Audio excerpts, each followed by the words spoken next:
¿Qué tal? Buen día. Vamos a ver la cuarta unidad. En esta ocasión vamos a tener un panorama general en relación con los instrumentos normativos que se tienen para para la defensa, para la protección, para la conservación, para la divulgación, para los reconocimientos en relación con el patrimonio cultural, y haremos un panorama que va desde los ámbitos nacionales e internacionales, diferenciando, sobre todo en el caso nacional, lo que corresponde al patrimonio natural y el cultural, porque así está establecido, como les había dicho, las reflexiones conceptuales que hicimos no era para que se impusieran, sino para que tuviéramos un criterio reflexivo sobre cómo se está dando esta propuesta de normatividad y de demarcación entre lo patrimonial, sea, ya sabemos, de orden cultural o natural, independientemente de que si es relevante o no en términos epistémicos la demarcación, e incluso también en términos prácticos, porque eso está generando ese tipo de demarcaciones irrelevantes antropocentristas, están generando una serie de problemáticas en las condiciones de manejo, lo mismo que la visión, donde se pretende que lo que se está manejando son los referentes patrimoniales en vez de los elementos de construcción intersubjetiva de lo patrimonial, de la patrimonialización, como se le suele decir recientemente. Pero bueno, esto también permea y afecta las condiciones normativas, las demarca, las estipula, sobre todo las demarca, porque la estipulación es la que se deriva de las condiciones normativas. Pero lo que sí es que esos problemas de demarcación van a ver cómo también están reflejados en los instrumentos normativos que se tienen en relación con lo patrimonial. Vamos a ver qué pasa con los casos a nivel nacional, que son los que seguramente muchos se enfrentarán en el caso de México, ¿no? Algunos compañeros en estos cursos son de otras entidades, de otros países. Bien, ¿qué tenemos a nivel en la actualidad de nuestro programa seccional de cultura, ¿no? ¿Cuáles son estos programas? El programa sectorial derivado del Plan Nacional de Desarrollo en materia de cultura, ¿qué es lo que nos dice? Déjenme ver por qué no puedo mover esto aquí. Ay, ay, ay. Actívate.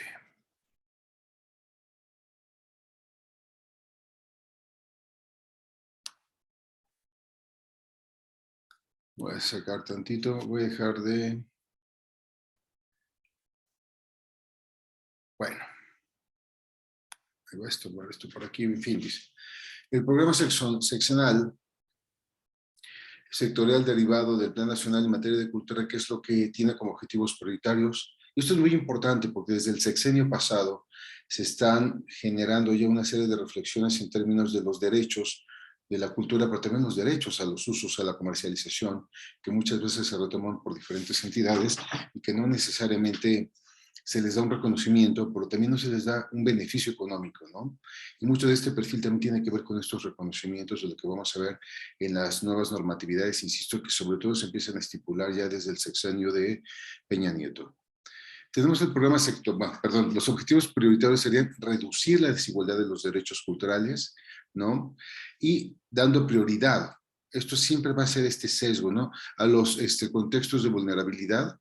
Y cuando hablamos de contextos de vulnerabilidad, vamos a entender que principalmente se refieren a grupos marginales y que muchas veces están asociados a los denominados grupos o pueblos originarios o indígenas, que tiene que ver con esta peculiaridad, ¿no? Y obviamente lo que pretende a esto es fortalecer las identidades culturales. Bueno, las identidades culturales ya están dadas, no requieren que se fortalezcan, se están transformando, quizá el respeto a las identidades es otro ámbito, pero bueno, así está marcado. Consolidar la tarea educativa y que incluya una vez más la parte de la diversidad, que sea incluyente, por no solamente para un sector, el acceso a la cultura, pero enfocado en este caso también a lo que tiene que ver con la formación, la información o la educación. Recuerden que les mencionaba la diferencia para mí entre lo educativo y lo informativo que se cumple en espacios patrimoniales con visita pública. Pero sobre todo atender esta importancia sobre el dar a conocer conocimientos en materia de cultura es importante, ¿no? El acceso a los bienes y servicios culturales es importante también, pero sobre todo se propone, y esto es una tendencia que habría que ver a qué nos referimos con incrementar la oferta cultural y del intercambio cultural, porque estos pueden ser elementos que también llegan a ser muchas veces peligroso.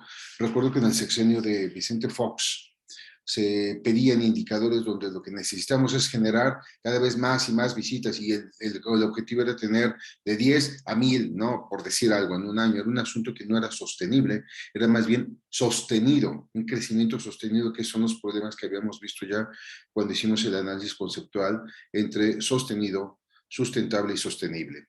Bueno, entonces aguas con el punto número 3 de los objetivos. Si no se atienden estos criterios, también sobre capacidades de carga o de número de cambio aceptable en espacios patrimoniales, puede tornarse un elemento muy complicado.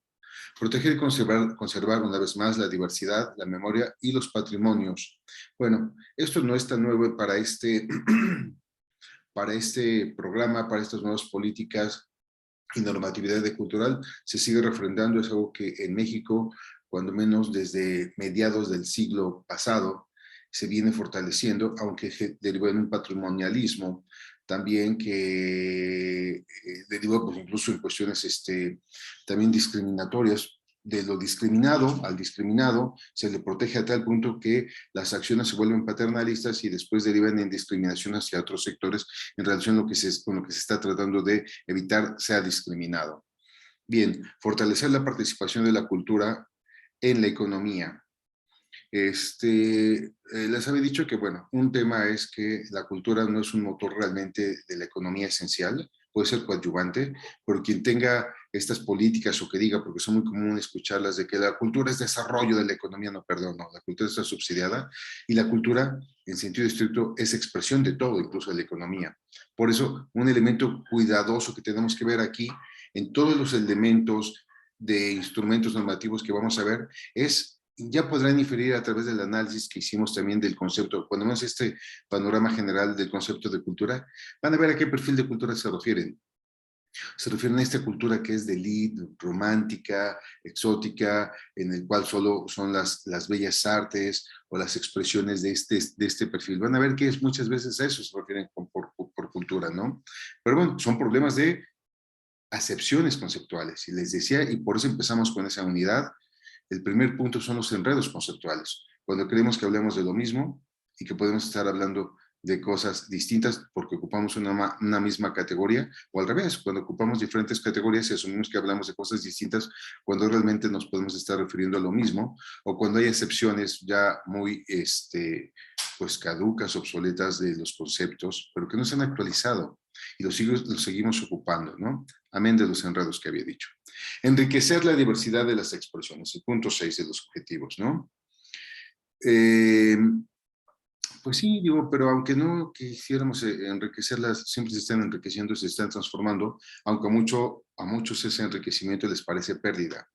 Digo, lo que tenemos actualmente en muchas de las expresiones culturales que hemos declarado patrimonio son producto de procesos de transformación y de cambio desde el contacto con el mundo europeo y los grupos americanos, y que en todos los procesos para algunos de colonización, en este caso para lo que actualmente es México, de virreinato, porque recuerden que aquí no es una colonia, evitemos ocupar, referir a la colonia en México, no hubo colonia, fue un virreinato, y después en el siglo XIX con el México independiente y hasta la fecha, después del proceso paternalista de mediados del siglo pasado, con el sexenio de Lázaro Cárdenas para acá y otros estudiosos por ahí, pues todo el tiempo se está cambiando.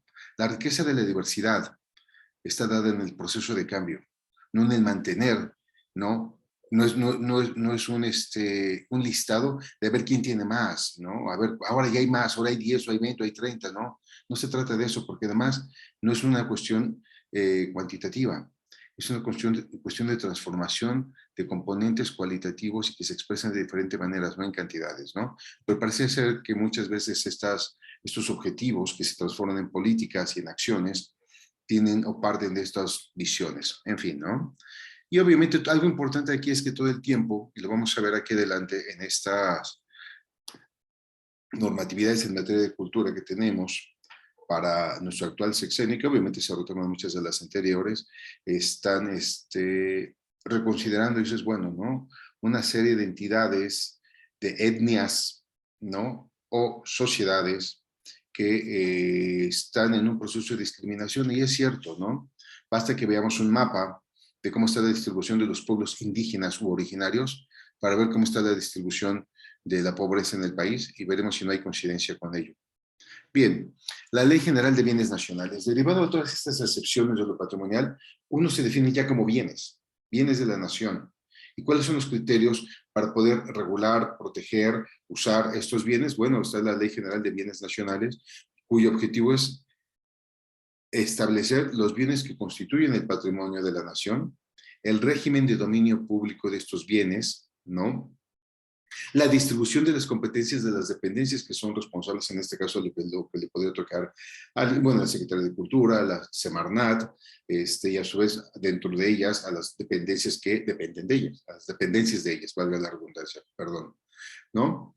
Y da las bases para la integración del sistema de administración inmobiliaria, así como el sistema de información inmobiliaria y algo que nosotros manejamos y que a los cuales nos enfrentamos, sobre todo los que están en el vínculo de la arqueología, pero no solamente de la arqueología, también de monumentos históricos, el registro público de la propiedad, bueno, paleontológicos, arqueológicos, históricos, bueno, artísticos, ¿no? Entonces, el registro público de la propiedad federal, donde ahora ya saben que tenemos que hacer las fichas tanto de los espacios patrimoniales como de los bienes muebles patrimoniales o de los muebles asociados a inmuebles, ¿no? Entonces, esto es muy importante porque sobre mucho de esto también se trabaja. Y estos son los elementos que normativamente nos permiten tener los registros para dar seguimiento en muchos sentidos, desde afectaciones para denuncias, robos, saqueos, investigación misma, ¿no? Y el manejo de sistemas patrimoniales a través de los referentes patrimoniales. ¿Qué es lo que estamos haciendo aquí? Estamos viendo, estamos tangibilizando, diríamos, ¿no? En estos conceptos, estamos poniendo, estipulando ya cuáles son estos bienes. Por supuesto, son los de orden que son tangibles. ¿Pero qué pasa con aquellos que no son tangibles? ¿Cómo los estamos contemplando? Pues en la Ley General de Bienes Nacionales, pues están difusos, porque pues así los visualizan, ¿no? Las bases para la regulación de los bienes muebles que son propiedades de las entidades, ya sean de la federación, de las instancias o entidades de la federación y de los municipios. Recuerden que los estados son entidades de la federación también. Y la normatividad para regular la realización de avalúos. Y eso servirá para muchos fines. Ok. La Ley General de Cultura y Derechos Culturales. Esta se estableció con Peña Nieto. Aquí voy a ver rápidamente para que nos centremos en la que está actual, la que está vigente es el derecho, y aquí desde aquí se empieza a refrendar esto, por ya normativamente, no solamente en términos de la materia, sino los derechos culturales, derecho a la cultura que tiene toda persona. Bueno, pues realmente esto te implica ver que a qué nos referimos con cultura, ¿no? Porque todos, con que alguien me dé o no me dé los derechos, tengo una expresión cultural que nadie me la quita. Aunque yo me la quiera quitar, yo mismo me la quiero quitar, yo ya tengo toda esa expresión cultural, todo ese bagaje cultural, ¿no? El ejercicio de los derechos culturales y lo que tiene que ver con las acciones, y esto es importante porque tiene que ver con, déjenme quitar esta parte porque no van a ver también ahí esto. Vamos a ver si aquí me deja moverlo para otro punto por acá. Y quizá minimizarlo. Esto lo menos posible. A ver si acá. Ok. Bien. Les decía que desde aquí se empieza a perfilar todo un ámbito, pero que tiene que ver también con el beneficio económico para aquellos de los cuales ciertas expresiones culturales se están comercializando, ¿no? El ejercicio de los derechos culturales en materia cultural, reconocer los derechos culturales y los mecanismos de acceso y participación y continuidad y el conocimiento de la cultura, así como el disfrute de los bienes y servicios y el ejercicio de los derechos culturales, para lo cual deben estar coordinadas todo lo que es las instancias de la federación. Les decía, los estados están contemplados dentro de ellos, así como los municipios, ¿no? Y establecer también los mecanismos de participación entre lo social y lo privado, que esto ya es muy importante, porque esto nos lleva a promover entre la población el principio de solidaridad y responsabilidad en la preservación, conservación, mejoramiento y restauración. Bueno, no había marcado aquí, si se fijan en el subrayado, restauración porque está dentro de la conservación de los bienes y servicios que presta el Estado en materia.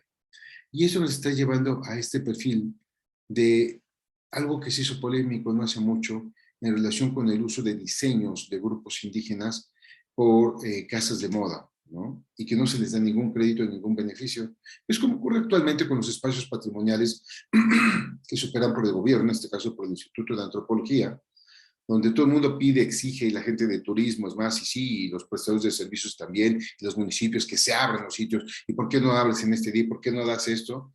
Pero se pide mucho y se da poco en relación con el manejo patrimonial, y ese es un problema al cual nos tenemos que enfrentar y que debemos tratar de gestionar, el solucionar esa participación que nada más es demandante y de beneficio de los espacios patrimoniales o los referentes patrimoniales que tienen un uso público con visita y que pues se exige mucho y se da poco para ellos, ¿no? Tenemos OK. Ay, ¿por qué es el 20 de sus? Yo creo que voy a hacer esto acá.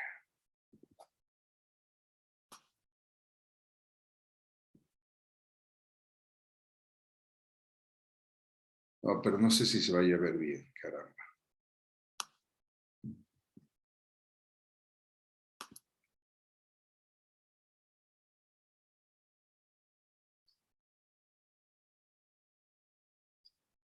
Bueno, vamos a ver si se quita esa cosa de ahí, yo espero que sí.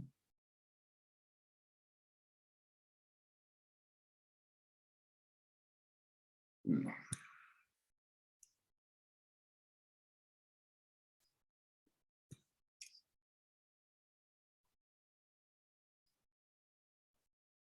Bueno.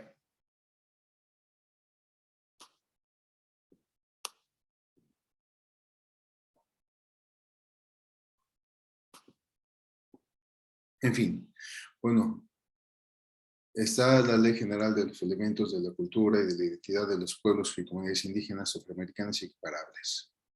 Bueno, esta ya es la que tiene que ver con el actual gobierno, ¿no? Entonces, aquí van a ver un poco lo que les decía que se venía perfilando ya desde el sexenio pasado. El objetivo es la salvaguardia de los elementos de la cultura e identidad. Pero aquí algo muy importante y que se está refrendando, que vuelve a tocar estos elementos de exclusión, aunque nada más de visualización de algunos, porque se han visualizado, pues olvidan muchas otras expresiones de etnias y que no necesariamente están marcadas aquí. Por aquí habla de equiparables y con eso terminan sorteándolo. Hablamos de los indígenas, de las afromexicanas, porque se pusieron también en la mesa, y equiparables. Bien, esto es importante porque da una apertura a estas otras, a esta diversidad de etnias que tiene la nación.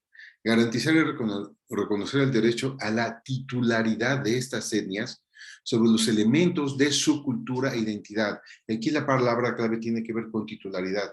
Ellos tienen estos títulos que tienen que ver con pertenencia, con derechos, y ahí se va derivando mucho de lo que siguen los demás artículos en la fracción, ¿no? Promover el respeto y derecho de los elementos de la cultura e identidad y reconocer la diversidad de sus manifestaciones. OK. Así como establecer su libre determinación y autonomía. Esto está dicho también desde la Constitución, y que es donde se definen los elementos de su cultura e identidad temporalmente, que ellos puedan decir esto, en qué momento lo pueden hacer, qué cosas son accesibles, qué cosas son disponibles, qué cosas son de acceso restringido o qué cosas no se pueden utilizar por terceros. Este es un elemento importante, ¿no? Que pues se supone que tendría que ver con estos derechos que deberían de tener todas las etnias, no solamente las que se refieren a pueblos y comunidades indígenas o afromexicanas, sino para todas, porque si esta ley no contempla a todas las etnias, la etnia chilanga, por ejemplo, y hablo de etnia chilanga porque ya vimos en el análisis conceptual cómo está la diferencia entre la conformación de etnia, sociedad y el problema de la categoría de etnicidad, ¿de acuerdo? Lo que si no atiende a todas las etnias y si no es general, porque son disposiciones generales a fin de cuentas, estaría haciendo un ámbito de discriminación, porque si dice que son equiparables a los indígenas y a los afroamericanas, esta propuesta está siendo discriminatoria. Estos son los elementos que les propongo a que reflexionemos, que seamos críticos, pero críticos, recuerden, siempre de manera constructiva. Y aquí la crítica constructiva es que no se puede constreñir a lo indígena y a lo afromexicano, sino que tiene que abarcar todas las expresiones de etnias o sociedades en las cuales la diversidad de este país se expresa y es este país. Bien. Bueno, lo de terceros que decía que tiene que ver con los derechos, claro, pero de todos, ¿no? Constituir el Sistema Nacional de Salvaguardia de la Cultura e Identidad. Pero volvemos a lo mismo, de pueblos y comunidades. No, es de todos, ¿no? Y no nada más los que sean equiparables a ellas, ¿no? Son de todas las etnias o sociedades, ¿no? En las cuales se integra este país. Y que esto genera una propuesta de coordinación a nivel de todas las entidades de la federación y ya sabemos de los municipios, así como sancionar el uso, aprovechamiento, comercialización o explotación sin consentimiento a cargo de terceros. Les decía que muchos de los elementos iban en este tenor para esta vertiente y que se empezaron a perfilar desde el sexenio anterior. Después de este nivel, obviamente ya vienen y que tendrían que tener una corresponsabilidad con las leyes federales, las leyes estatales de cultura, el Registro Nacional de Elementos de la Cultura e Identidad, donde qué es lo que se plantea, pues la catalogación para el registro y tener todo este acervo documental sobre las expresiones de la cultura e identidad de los pueblos y comunidades, pero ¿de cuáles? De todos, no nada más de los indígenas y afromexicanos y similares, ¿no? Entonces, ¿cómo lo ponen? Y equiparables, ¿no? Ok. Ahora, leyes estatales de cultura, les decía, el registro y a su vez las leyes de derechos y culturas estatales. Estos son elementos también que para cada caso debemos revisarlos en la situación, en la entidad donde ustedes estén ejerciendo, vayan a ejercer o les toque de una u otra forma vincularse con elementos en relación con la gestión, la planificación, el manejo o la gobernanza, propuestas de gobernanza, de articulación de gobernanza de comunidades o de entidades sociales con instituciones de gobierno, ¿no? Habrá que ver cómo estas leyes federales se van traduciendo y cómo se expresan para cada una de las entidades del país. Bueno, nuestra famosa ley federal de monumentos y sitios, bla, bla, arqueológicos, artísticos, bla, bla, bla, ¿no? Y el reglamento, ¿no? Ok. ¿Qué tenemos a nivel de la ley federal? Bueno, el objeto es de carácter... A ver, esto no lo había dicho para las anteriores, de hecho lo había quitado. El objeto de esta ley es de interés social y nacional y sus disposiciones de orden público. Este es un criterio donde jurídicamente lo que se está estableciendo que la aplicación de esta normatividad, de esta ley en este caso, de este ámbito legal, es de orden o de aplicación para todos los casos, ¿de acuerdo? Que no se es cuestionable su aplicación en uno u otro caso por particular que sea, sino que es susceptible de ser utilizado y reconocido por su utilidad o interés público. Ok, es de utilidad pública la investigación, la protección, la conservación, la restauración y recuperación de todos los monumentos arqueológicos, artísticos e históricos, ¿no? Y de las zonas de monumentos. O sea, todo lo que tiene que ver con estos componentes están contemplados dentro de la ley federal. ¿Y quiénes son las instancias que atienden o son responsables de la aplicación de esta normatividad? Por supuesto, la Secretaría de Cultura, el Instituto Nacional de Antropología, el Instituto Nacional de Bellas Artes y Literatura. Vean, aquí está otra vez el concepto de cultura. O sea, Bellas Artes es una cosa y literatura es como si fuera otra cosa, ¿no? Entonces, por ahí está. Pues yo creo que si se trata de esas etiquetas, pues faltaron muchos y las siglas serían inmensas, ¿no? Ok. Y los demás institutos en coordinación con las autoridades, volvemos a lo mismo, de la federación, que son los estados, los municipios y los particulares. Esto es importante, ¿no? Bien, y estas instituciones derivadas o que forman parte del sector responsable de la cultura a nivel nacional, ellos tendrán que regirse a través de lo que se tienen sus leyes o reglamentos, sus particulares, que en este caso sean los reglamentos de la ley, y se podrán, algo aquí importante es que podrán a través de ellos perfilar los mecanismos para que se puedan tener de manera efectiva, como se dice desde la propia ley federal, de la participación de la sociedad civil, donde no solamente son las instituciones dedicadas normativamente para atender esto, sino que también son la sociedad civil, los estados, los municipios, los que tienen que conformar la coadyuvancia en lo que es la protección, lo que es la conservación, lo que es la restauración, la recuperación de estos elementos que están dichos en la propia ley. ¿De acuerdo? Entonces, es así como se pueden conformar estos organismos auxiliares que además no es de que se quiera, es una obligación que estos organismos existan y se atiendan. Bien. Uy.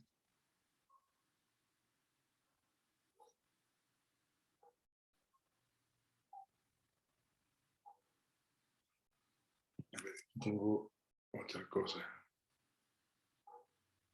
Ah, no, sí, perdón.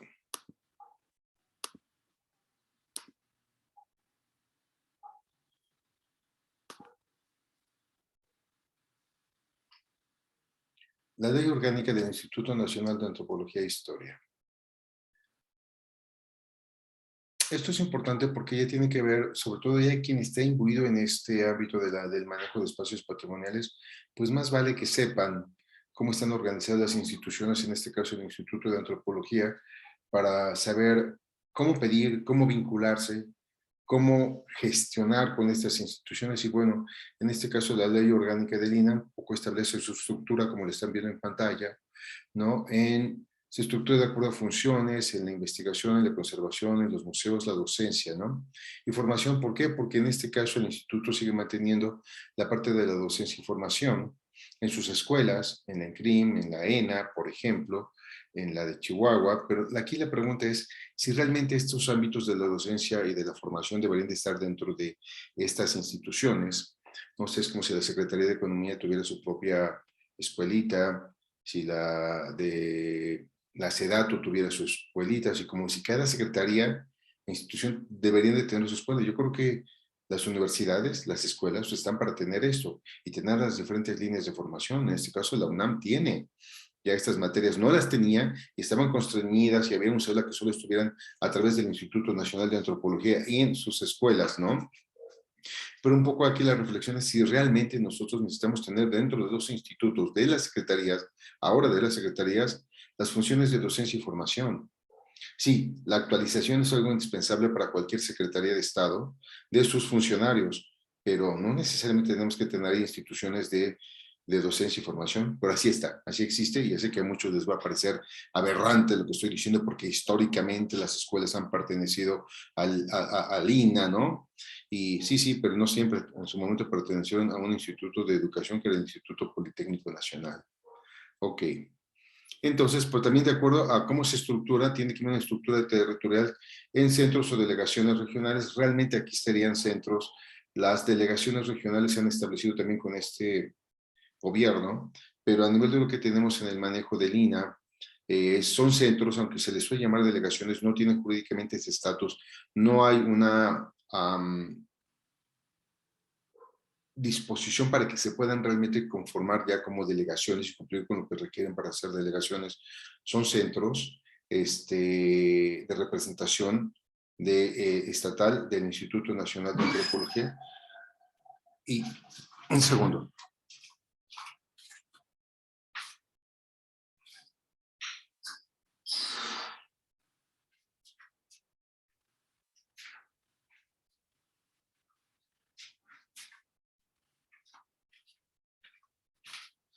Una disculpa, perdón.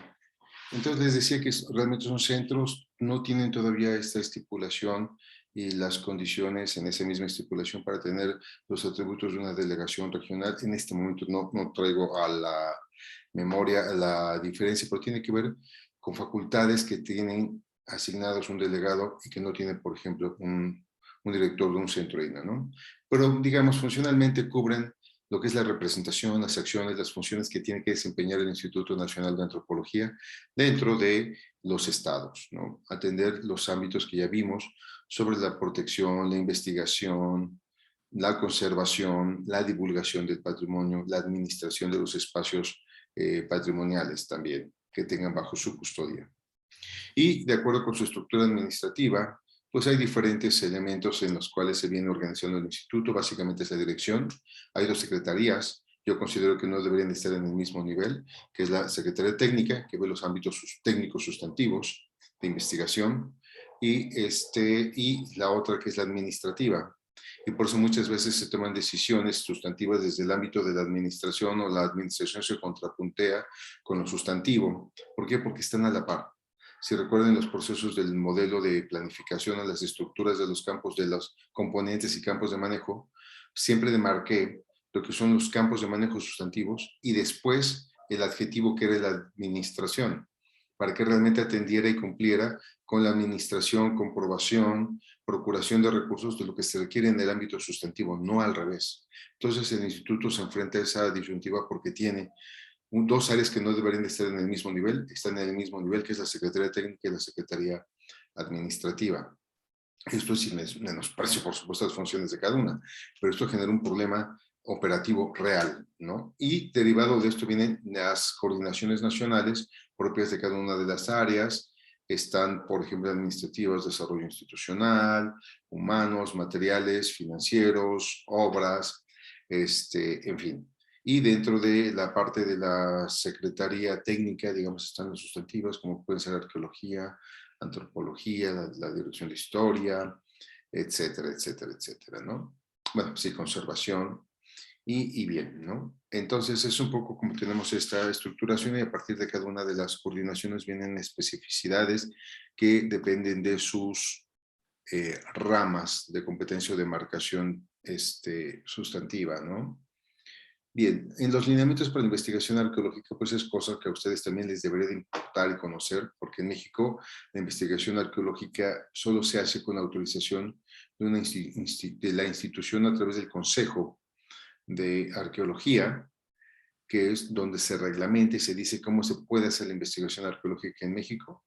Y una vez vamos con el ámbito de interés social y causa de utilidad pública, y que el Estado es quien la regula, ¿no? A diferencia de otros países, aquí los procesos privados en términos de la investigación se pudieran generar siempre que tengan avales institucionales y que estén autorizados y monitoreados con o por la institución, en este caso encargada, que es desde la Coordinación Nacional, bueno, el INA, a través de la Coordinación Nacional de Arqueología y el Consejo de Arqueología.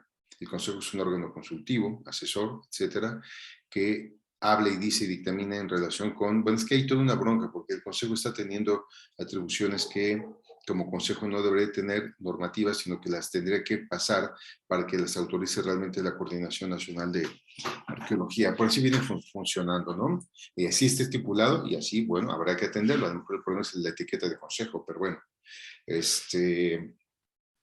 El objeto, por supuesto, es la investigación arqueológica en el estudio de todos los restos materiales y de su contexto cultural y ambiental, y esto es importante, porque no podemos disociarlo, y esto es importante en términos de los lineamientos para la investigación, para su protección, conservación y divulgación. Lo que habíamos dicho, y por supuesto, les habíamos dicho que los intereses científicos de la arqueología y las prioridades estarán establecidas por este Consejo de Arqueología y por la Dirección General del INA. Y aquí es donde viene la parte que tiene que ver con las políticas, con lo que está ocurriendo en el contexto nacional, internacional, y que se está priorizando, como ahorita que los ámbitos sobre la significación, la identidad, la autenticidad, ¿no? Y que lo veremos adelante, los instrumentos normativos internacionales están en boga, y que no son tan nuevos, pues están en boga. Pues muchas de estas políticas y directrices sobre qué tiene que ocurrir en términos de los intereses científicos de la arqueología en el país, pues también están permeados por estos ámbitos de, no quisiera decir modas, pero sí de intereses nacionales e internacionales y que van premiando las tomas de decisiones y la selección de prioridades para el ejercicio de la arqueología. Amén de las problemáticas que también están ocurriendo, sea por siniestros, por demandas, por conflictos sociales, por modificaciones en la visión de la ley, por ejemplo, de cultura, donde se están visualizando cosas que a lo mejor no se habían visualizado o no se están poniendo ya o estipulando en ámbitos normativos y que ahora sí se tienen y a su vez tendrá que atender todos estos criterios y por supuesto entender y alinearse con los programas estatales de cultura, con el plan de desarrollo nacional y decía con los ámbitos también internacionales, ¿no? Y obviamente aquí, ¿qué es lo que tenemos? Dos modalidades para la investigación que ustedes conocen, aquella es de origen sistémico, producto de cuestionamientos, de planteamientos de la disciplina arqueológica, ¿no? Como ciencia, como disciplina científica, y que tienen un proceso sistémico de proyecto para atenderse, y otros que van un poco a la inversa, que tienen que atender y dar respuesta a propuestas de afectaciones reales o potenciales. Si son potenciales, también pueden derivarse en salvamentos. Si ya son reales, son afectaciones sobre elementos patrimoniales, en los cuales habría que acotar mucho esto, porque luego de repente acá se nos van las cabras y resulta que hay una afectación de un monumento, de una esquina, y entra un rescate. El rescate es del área de afectación, no es de todo el monumento. El resto del monumento, si no ha sido afectado, debe de quedar demarcado como área protegido, como elemento protegido, que de por sí ya lo estaba por hacer el énfasis en que queda protegido. Si quieren que ocurra más investigación sobre ello, porque quieren la de fuerza pasar por ahí algo, como ustedes lo conocen, sea un AIFA, sea un Tren Maya, ¿no? Y eso es ahorita, todos los sexenios hay algo que, de obra pública que se tiene que hacer y que se tiene que conciliar con la investigación, la protección, la conservación del patrimonio arqueológico. Bueno, pues habrá que hacer la solicitud por parte del tercero para que a su vez derive en un salvamento. Difícilmente o condiciones muy especiales es la institución quien plantea salvamentos. Lo que plantea la institución es la protección del patrimonio. El salvamento por lo general está planteado por un tercero, ¿sí? Entonces, y el rescate, insisto, solo debe atender los elementos que fueron afectados. Si hay más contiguos al área de afectación, pero que no han sido afectados, se marcarán como áreas protegidas. Porque si no lo hacemos así, resulta que después ya de un pedacito de 10 metros cuadrados quieren hacer 10 metros cuadrados y eso también se puede derivar en términos de un abuso de la autoridad. El resarcimiento de daños es sobre lo que está afectado, no sobre lo que no está afectado. Si alguien quiere apoyar y poner más de sus recursos para atender otros elementos, pues ya tendrá que establecer convenios o lo que se requiera para ello, ¿no? No de otra manera, si no es un abuso de autoridad. Ok, las normas generales de seguridad para los museos de Lina. Disposiciones generales, el objeto son establecer las medidas de seguridad y protección y resguardo del patrimonio cultural que está como acervos en los museos, sean en exposiciones o en depósitos, ¿no? En los almacenes, en las que van a tener un rollo de eufemismos de ya no llamarles depósitos o almacenes, ¿no? Son repositorios, etcétera. Bueno, entonces, los lugares donde se guardan las cositas en el museo, no solamente los que están expuestos hay que protegerlos. Hay que tener estas medidas de seguridad. Esto es muy importante porque no solamente aplicaría para museos, también tendría que aplicar en su traducción para lo que son las zonas arqueológicas abiertas o paleontológicas abiertas al público, ¿no? Pero bueno, hay un avance, esto es importante. De ahí se está retomando a través de la Dirección de Operación de Sitios qué está pasando con todos estos elementos, y que, bueno, se debe de retomar lo que se dice, por supuesto, la Ley Federal sobre Monumentos y Zonas Arqueológicas, Artísticos, Históricos, ¿no? Ok. Entonces, estas son unas normas mínimas que se deben de cuidar para la seguridad y protección y resguardo de lo patrimonial.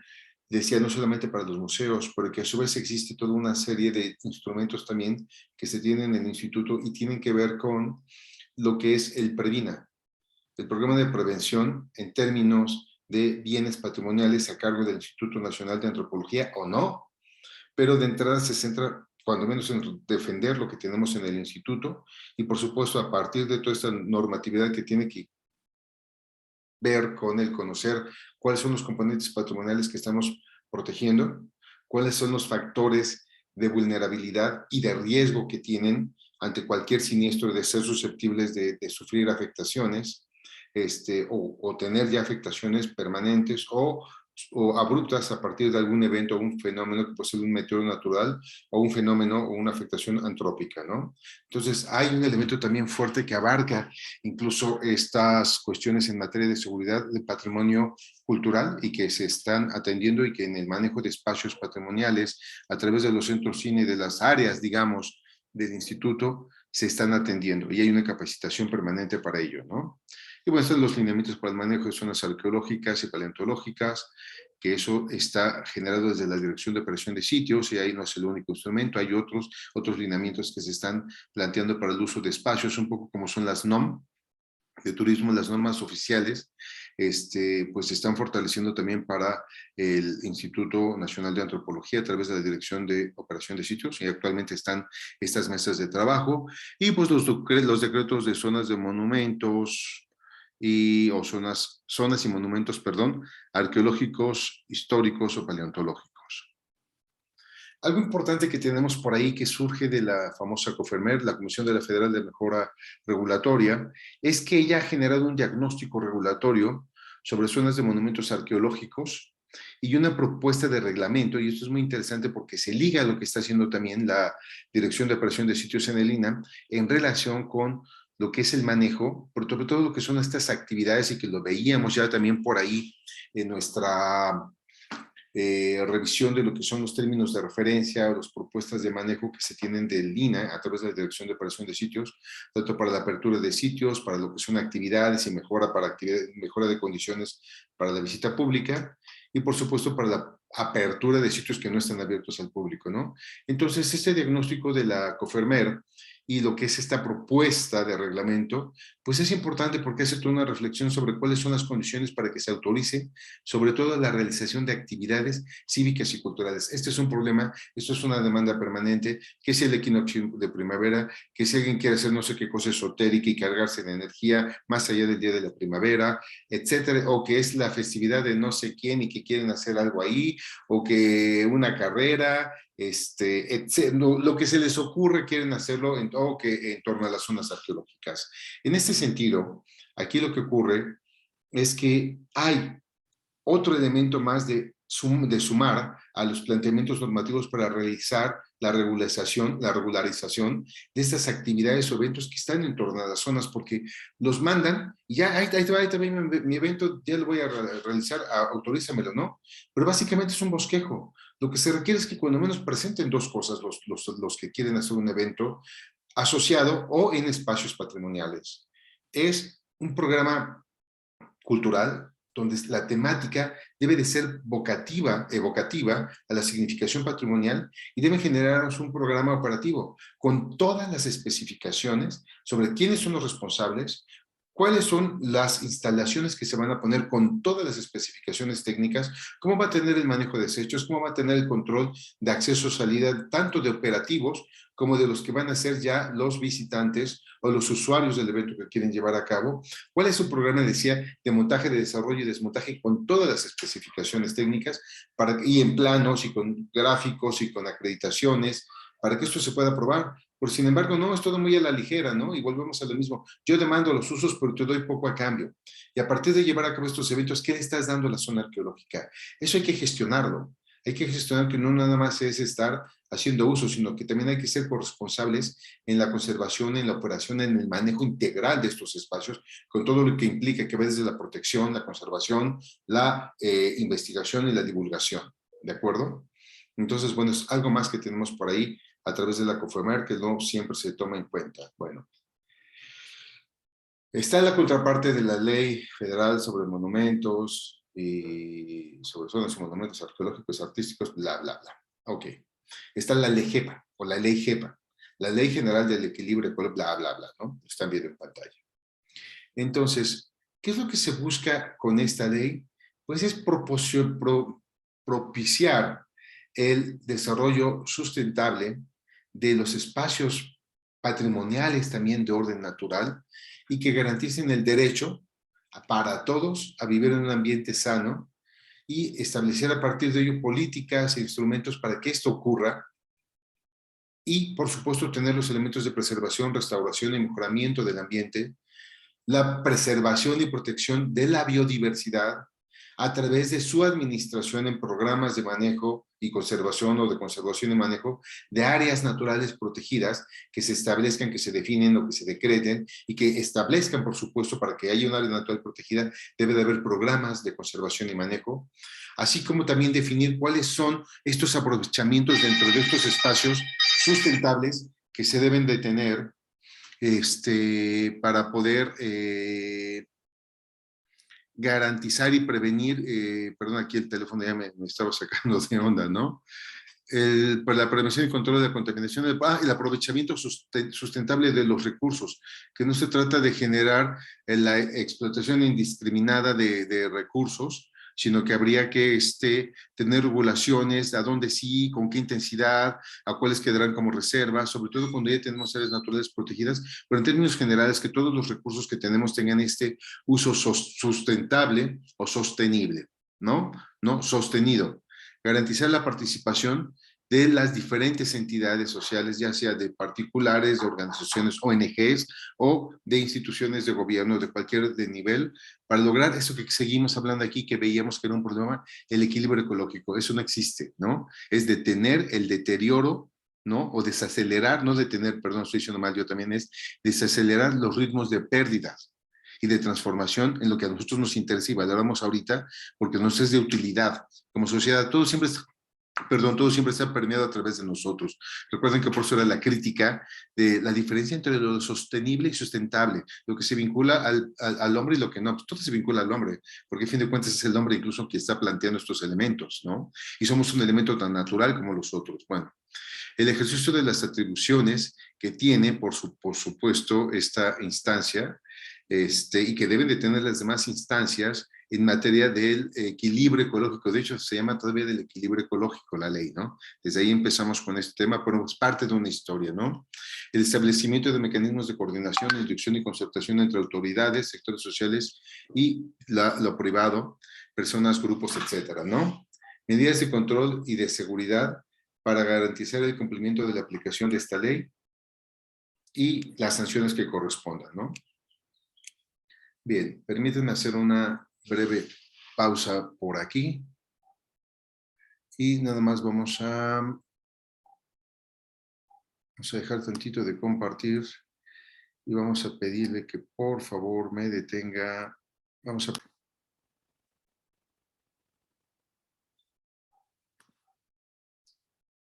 Bien, una disculpa, perdone, tuve una contrariedad aquí, estoy monitoreando justo una afectación a un espacio patrimonial. Entonces, perdón, aquí ya me estaba, ahora sí que perdiendo. Hablamos del establecimiento, bueno, parte de las competencias es el establecer las medidas de control y seguridad que se tienen para los espacios de áreas naturales protegidas y en general cuando son elementos, aunque no tengan la declaratoria de decreto o el decreto de declaratoria de área natural protegida, la ley puede atender elementos que son susceptibles o que son determinados o que se pueden diagnosticar como elementos de atención en términos de la protección del ambiente, ¿no? Entonces, esto es, aquí vamos a poner la otra, aplícate, listo. Bueno, nada más por último, en relación con la ley GEPA o la ley GEPA, debo decir que, porque como les comenté, había habido un problema sobre áreas naturales protegidas que querían sacarlas y dejarlas fuera y que ya no tendrían que ser áreas naturales porque habían perdido la importancia justo ambiental y que ya su afectación no tiene sentido que estuvieran consideradas como áreas naturales protegidas, ¿no? Pues en el 87 se reformó el tercer párrafo para incluir el criterio de preservación y restauración del equilibrio ecológico. Sobre todo lo que nos importa aquí es la parte de la restauración del equilibrio ecológico y que aunque esto está dicho desde el 87, no sé por qué ámbitos en las políticas que ocurrieron en este sexenio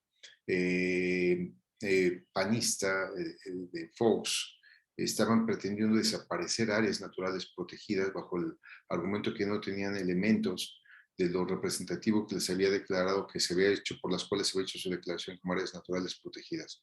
Pero bueno, está considerado, está establecido, nada más quiero destacar esto, desde el 87, los criterios que tienen que ver con la restauración ecológica. Bien. Bueno, está también así como del reglamento de la ley federal sobre monumentos y bla, bla, bla. Está el reglamento de la ley GEPA también. Y que obviamente, pues, el objetivo tiene que ver con la conservación, preservación, protección y restauración de los ecosistemas y el uso y aprovechamiento sustentable de los recursos naturales. Si se fijan estos criterios sobre sustentabilidad o sostenibilidad, aquí no están considerando estas nuevas vertientes que pretenden diferenciar de manera eufemística entre lo sustentable y lo sostenido, ¿no? En términos de la participación del hombre, y se está ocupando del criterio sustentable, no tanto el criterio sostenido como poco se perfilaba en la Carta de Johannesburgo. Pero bueno, no importa. Lo importante es que para mí, insisto, esto es un panorama reflexivo, es que ustedes hayan visto precisamente el componente de la reflexión conceptual y cómo esto nos sigue permeando, y les decía, nos va a afectar en nuestros análisis posteriores. Y por eso les puse los elementos BASA, los FUSTE y los CAPITEL, los elementos conceptuales que son la base, después los que están intrínsecos, ligados a lo cultural, y después ya directamente los que estaban más vinculados al manejo de espacios patrimoniales, ¿no? Entonces, bueno, algo importante aquí que establece el reglamento es en el artículo 6, donde se definen dentro de la competencia de la Semarnat, a su vez de la CONAM, Comisión Nacional de Áreas Naturales Protegidas, dependiente de la Semarnat, que las áreas naturales protegidas serán administradas por la Semarnat, les he dicho ahora, es a través de la CONAM, Comisión Nacional de Áreas Naturales Protegidas, y en el caso de los parques nacionales establecidos en las zonas marinas mexicanas, tendrá que haber una coordinación con la Secretaría de Marina Armada de México. Entonces, debo decirles una cosa, que nosotros en el manejo de islas, por ejemplo, donde hay sitios arqueológicos, las competencias a fin de cuentas están muy intrínsecas, pero no siempre están claras o no siempre están bien comunicadas, porque quien manda por encima de estas dos instituciones es la Secretaría de Gobernación. Y la Secretaría de Gobernación es la que da anuencia para que haya esta articulación. Pero esta articulación no siempre está clara. Y ha ocurrido en espacios, tanto en el Pacífico como en el Golfo, donde se tienen precisamente elementos de componentes naturales, componentes asociados a elementos marinos, son islas en las cuales tiene que ver, y hay sitio arqueológico, en el cual tiene que ver, por supuesto, la Secretaría de Gobernación, Semarnat, ¿no?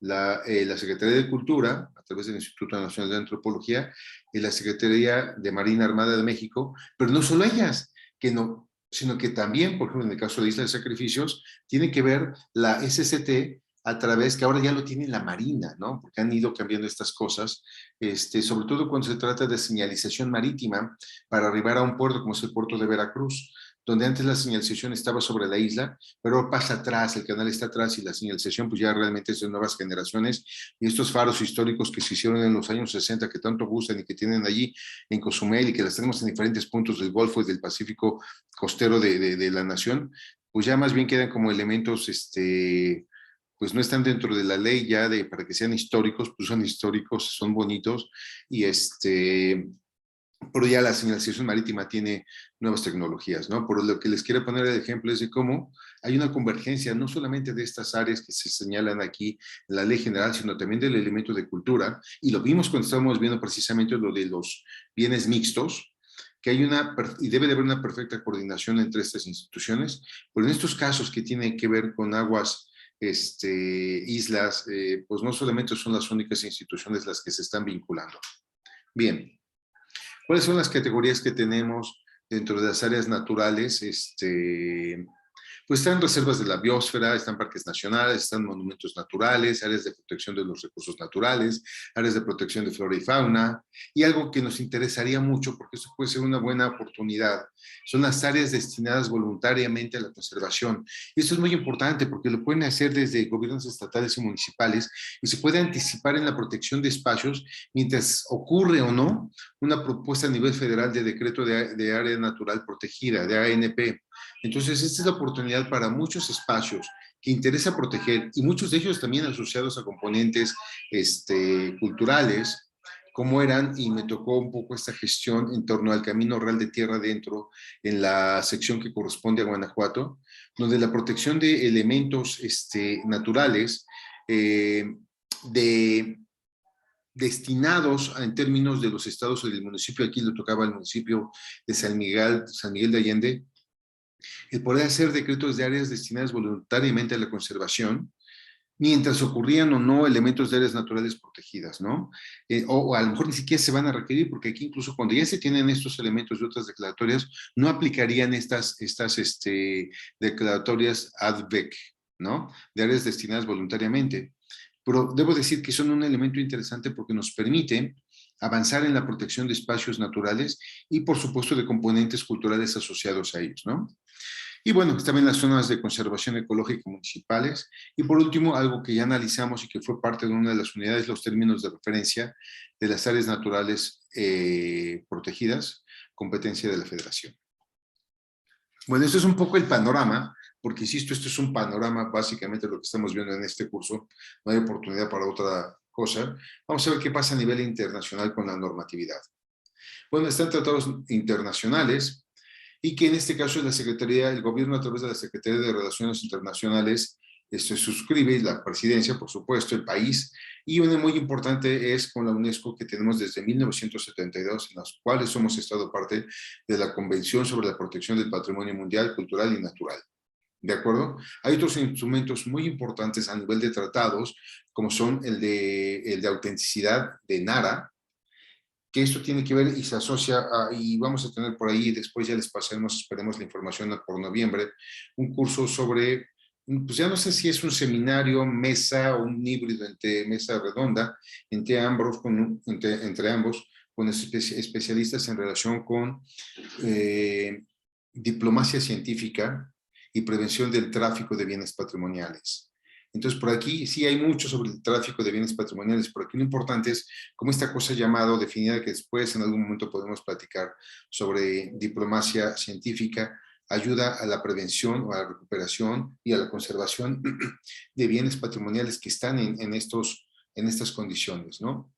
Y mucho de esto tiene que ver con cómo definimos lo que es auténtico, lo que es original y lo que está autentificado. Y recuerden que vimos dentro de los conceptos, el análisis conceptuales, mucho de esta problemática. Les decía que vamos a ver que mucho también del perfil de los instrumentos normativos que existen a nivel internacional pasan también por esa criba de estos conflictos, de estos enredos conceptuales, de esta priorización y acepciones de ciertos conceptos muy confinados a ciertos criterios, ¿no? Por ejemplo, la visión de la cultura, ¿no? Entonces van a ver que es una visión estrecha de lo que es el concepto de cultura, ¿no? Pero bueno, así está establecido y es mejor que exista esto a que no tengamos nada, ¿no? Están los informes de la reunión de expertos en evaluación sobre los principios generales y criterios para la nominación de el patrimonio, del patrimonio mundial natural y de sitios de patrimonio natural mundial. Ok, ¿no? Está otro documento de los secretos que tiene que ver con la preparación ante el riesgo. Y estos riesgos muchas veces están, del patrimonio cultural mundial, están enmarcados sobre todo en términos de conflictos de guerra, que es un gran tema, y sobre eso verán que hay mucho escrito, porque pues, es una de las realidades que tenemos en este mundo, en estos decretos, en estas nominaciones, en estas estipulaciones de patrimonio y su protección, están vinculadas a espacios también de conflictos armados, ¿no?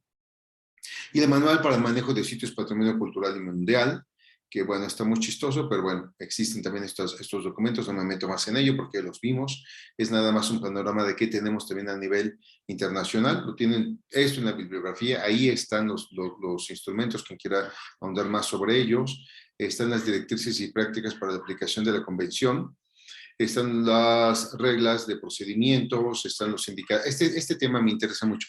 En los indicadores de UNESCO de Cultura para el Desarrollo es importante, porque ahí viene una serie de definiciones categóricas que los invito a que las revisen, a indicadores de gestión también, los invito a que los revisen, están políticas, es un documento muy interesante, porque lo revisen también de manera crítica, ¿no? Que hay cosas que están ahí ya estipuladas, dichas, pero que no necesariamente deben o tienen que ser así. Además, hay una libre determinación de los estados, sí, a considerar todos estos elementos, pero traducirlos y estipularlos como mejor le convenga y sea relevante a cada uno de los estados miembros de la convención, ¿no? Por eso los invito a que chequen especialmente los indicadores UNESCO, ¿no? Están las directrices operativas para la aplicación de la convención, que son reglas ahí de operación, digamos, reportes y monitoreos, que esos tienen que hacer los estados parte de manera periódica. Se revisan, por ejemplo, este año se enviaron los reportes de los sitios que están declarados o que están dentro de la lista de patrimonio mundial o de la humanidad, que no es lo mismo, recuerden que hay una demarcación entre ellos, y están a su vez los resultados que ocurren a los 2 años, donde ya vienen recomendaciones, si está todo ok, o si hay elementos que se están poniendo en riesgo para esto. Por ejemplo, ahorita tenemos a Teotihuacán ya inscrito, de estos sitios que antes eran los 100 en riesgo y que era casi horrible que estuvieras ahí. Ahora ha cambiado un poco esa visión y esa política. Estamos hablando del World Monument Watch, en el cual son sitios que deben de ser atendidos y deben ser respaldados para resolver problemáticas que tengan en términos de la protección, conservación, investigación, pero sobre todo en términos de la protección, conservación, y muchas veces derivadas por usos indiscriminados de ellos mismos en términos de la corriente turística que tienen. Bien. Y bueno, aquí tenemos otros elementos que son las convenciones, están las cartas. Aquí quisiera destacar en términos de las convenciones. Bueno, si se fijarán, las convenciones van más o menos desde mediados del siglo pasado y terminan ya en este periodo de las que tenemos ahorita. Bueno, se siguen generando instrumentos, siguen habiendo las reuniones de especialistas que forman parte de cada uno de los rubros en los cuales se están atendiendo, revisando, actualizando muchos de estos documentos. Sí existe esto es muy interesante en términos de la UNESCO. Y están elementos, si se fijan aquí, muchos tienen que ver con conflicto armado. En caso de conflicto armado y su reglamento. Entonces están otra vez el protocolo de la Convención para la Protección en caso de conflicto armado, el segundo protocolo, que es una actualización, eh, la parte que les mencionaba para impedir la importación, exportación y transferencia de propiedad ilícita de bienes culturales, ¿no? ¿Qué otra tenemos por aquí interesante que les quería mencionar también? Sobre bienes culturales robados o explotados ilegalmente, que se asocia un poco también a lo que referenciaba hace rato y que les decía sobre la diplomacia científica. Eh, la protección y promoción de la diversidad de las expresiones culturales. Eso es muy interesante, es en 2005, y les decía que desde ahí empieza a permear y empiezan a retomarse a nivel de los estados parte, y México no ha sido la excepción, y lo tenemos en lo que ya veíamos que se perfilaba desde la normatividad en materia de cultura desde el sexenio de Peña Nieto, y lo que tenemos actualmente en el sexenio de López Obrador, ¿no? Y en las cartas culturales, que muchos las deben de conocer, las han haber oído, pues la tradicional, la vieja, la Carta de Atenas, ¿no? Estamos hablando de la primera mitad del siglo pasado, la de Venecia, ¿no? La conservación y restauración de monumentos. Y ahí tenemos varias, pero por ejemplo, a mí me interesa hablar en este caso mucho sobre lo que tiene que ver con la parte de la Carta Internacional para la Gestión del Patrimonio Arqueológico, ¿no? Que ya está perfilando todos estos elementos de manejo, es tardía, pero que, como les decía, tiene mucho que ver también con experiencias que ocurrían ya sobre el manejo de espacios patrimoniales, de parques, en Estados Unidos, en Canadá, en Australia, bueno, pues es un poco todavía hasta posterior, y deriva así, por supuesto, de sus antecedentes en Estados Unidos y en Canadá. En Inglaterra hay otras cosas por ahí, en España hicieron algo también raro. Bueno, pero sobre todo esta parte de la Carta de Burro es muy interesante porque tiene que ver con los criterios de la significación cultural. Les invito a que le den una lectura, que la conozcan, porque tiene que ver con el manejo. O sea, para que nosotros podamos hacer el manejo de espacios patrimoniales, sí, aunque la Carta de Burro puede tener elementos que, siendo bien muy críticos, una visión muy crítica, verán que tiene problemas conceptuales en las acepciones, pero es importante que exista algo que está hablando de la significación cultural, ¿de acuerdo? Y esto recuerdan que la parte de la significación es el primer elemento que debemos de considerar en las propuestas para la planificación y manejo y gobernanza de espacios vistos como sistemas patrimoniales, ¿de acuerdo? Entonces, es un elemento importante que les quería destacar dentro de todo lo que son estos instrumentos que se tienen a partir de la UNESCO o derivados de las instituciones que son organismos asociados y asesores de la UNESCO, como es el ICOMOS, por ejemplo, está el ICOM, etcétera, ¿no? ¿Qué otra cosa quisiera destacarles por aquí? La parte eh, que tiene que ver, también que ver con lo que son los paisajes. Restauración del patrimonio construido, monumentos eclesiásticos, análisis y restauración de estructuras del patrimonio. A ver, no está acá. Bueno, esta es la parte de arqueología. Bueno, la Carta Internacional sobre la Protección y la Gestión del Patrimonio Cultural Subacuático, que después viene ya todo un rollo de actualización. Y bueno, la parte de patrimonio eclesiástico, sobre todo porque hay mucho en manos del clero. No estaba acá, están acá en otros, sí.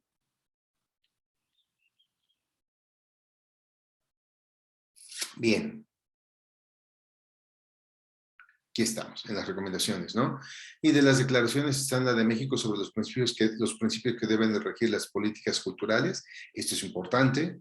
La diversidad cultural y el desarrollo, que son 2004, si se fijan, ya están en este año, están metidos en este ámbito. Pero, por ejemplo, aquí va una de la declaración de Newcastle sobre paisajes culturales. Esto es muy importante. ¿Por qué? Y también tenemos, por ejemplo, la declaración de Sheehan sobre la conservación del entorno de las estructuras, sitios y áreas patrimoniales. Así también tenemos dentro de las recomendaciones tenemos Esta otra sobre los elementos del paisaje populares. Estamos en... recomendación sobre la protección de la belleza del carácter de los lugares y paisajes. A ver, todos estos elementos, ¿por qué los estoy diciendo? Lo estoy diciendo a propósito porque nuestra ley federal sobre monumentos y sitios y bla, bla, bla, resulta que no tenemos realmente la protección del paisaje. Muchas veces para defender un elemento patrimonial que se está siendo afectado necesitamos basarnos en la evidencia arqueológica para decir si hay o no hay competencia en materia y si hay una afectación a lo patrimonial. Si no hay evidencia no podemos impedir muchas cosas, porque pueden afectar la visual. Hace poco el presidente se quejaba mucho y lo puso en la mañanera porque en Veracruz, en el centro histórico, atrás de lo que es el polígono del centro histórico, construyeron, justo librando el polígono de la zona de monumentos, un edificio horroroso, gigantesco, y que quién lo permitió y por qué no. Bueno, pues es que decían, pues es que no hay competencia, pero si nosotros retomamos muchos de los elementos de los cuales México es país firmante y en consecuencia tiene que observar, porque son vinculantes, si no a nivel de la Constitución, por debajo de ella, todos estos instrumentos, y que es decisión también del país aplicarlos, pero por algo está firmando también esto, son elementos que nos ayudan a solventar carencias que no las tenemos actualmente en la ley, ¿sí? Y que son estos elementos que retoman lo que son los paisajes, el entorno, las visuales, y que son elementos que nos pueden servir para la defensa de espacios donde los criterios en términos de materia arqueológica no nos lo está dando la evidencia directa.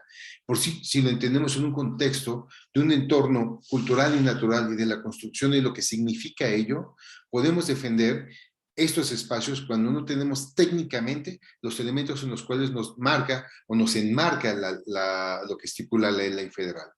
Bien. Otros documentos, bueno, están las normas de la resolución de Brujas sobre la Convención de Pequeñas Ciudades Históricas,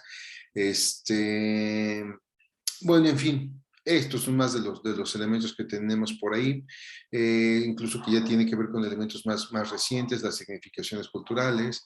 Y aquí de estos me interesa sobre todo el del Foro de las Autoridades Locales que ocurre en Barcelona, el compromiso de las ciudades y los gobiernos locales para el desarrollo cultural, ¿no? Esto es otro de los elementos que están teniendo una visión distinta a lo que se venía y se fijan, tienen a ser ya documentos que son de este milenio, ya de este siglo, ¿no? Bien, pero bueno, un poco todo esto es el panorama de lo que nosotros tenemos en términos de la normatividad nacional, internacional, en materia de lo cultural, de lo natural. Si se fijan en ICOMOS, aunque sí hay muchos elementos que tienen ICOMOS en la UNESCO, que tienen que ver con el elemento, los reconocimientos excepcionales al patrimonio, etcétera, para que tengan ese carácter de patrimonio mundial o de la humanidad. Hay un sesgo muy fuerte, incluso en toda la normatividad, sobre los componentes de orden, digamos, cultural. Los otros elementos como quedan más bien asociados, pero también tiene que ver con la historia de la conformación de la UNESCO, ¿no? Entonces, esto es lo que tenemos, y les decía, es un panorama de lo que ustedes pueden tomar, echar mano para soportar en términos normativos, de orden jurídico o no, porque ya vimos que ahorita hay diferentes órdenes, no necesariamente de orden legal, a partir de lo que tenemos con la UNESCO, para la defensa del patrimonio, en términos de sus criterios de protección, conservación, para la investigación y para una correcta divulgación del patrimonio.